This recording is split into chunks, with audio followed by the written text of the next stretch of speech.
The Tour Down Under could stand to lose crowds if the event is moved from school holidays. The new international cycling boss has fuelled speculation the cycling calendar could be cut short. Eddie Godfrey is at the Tour Village tonight, and Eddie, is our biggest cycling event safe?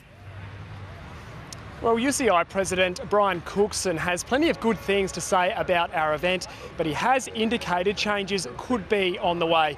Mr Cookson's attending his first Tour Down Under after he was elected to the top job late last year, and he says cycling's peak authority is currently reviewing the international cycling calendar, which could see our race move to a different time of the year.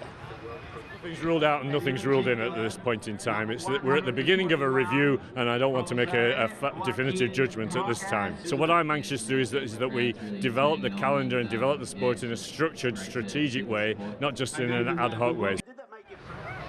Now, he did stress he's very pleased with the event and believes it has a long future here. Words echoed by Sport Minister Leon Bignell, who says it's simply about the UCI wanting to start the international cycling season a little bit later. There has been talk that they'd move it to February. We keep advocating, and I'll continue to advocate, that it should be right at this time of the year when all the kids in South Australia are on school holidays, when people from around Australia can come and visit us here. Now, Mr Cookson has told Nine News it's likely the review will run until the end of the year. Today, though, thousands flocked to Prospect for the start of Stage 2, which took in the Adelaide Hills and the northern suburbs.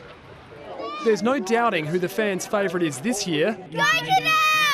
And the former Tour de France champion signed a few more up at the Prospect start line. It's an inspiration to all the young kids growing up. Others were there purely for the spectacle. You've only got eyes for cycling? Yeah, pretty much. Is it obvious? They were among thousands watching on as the peloton raced out of the city and through the northern suburbs.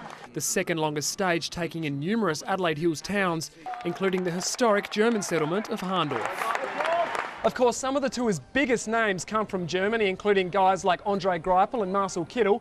And as you might expect in a town like this, they've got plenty of support. Prost! But the Aussies were just as popular further down the street. Orica Green Edge. Green Edge. They were right in the mix as the peloton lapped through Stirling. Thousands taking in the view any way they could, some planning ahead. Did a reconnaissance ride a few days ago to see what it was like up here. It's a good spot because you get to see the riders come through numerous times. Including Italian Diego Ulissi, who narrowly denied overall leader Simon Gerrans of his second stage win. Eddie Godfrey, Nine News.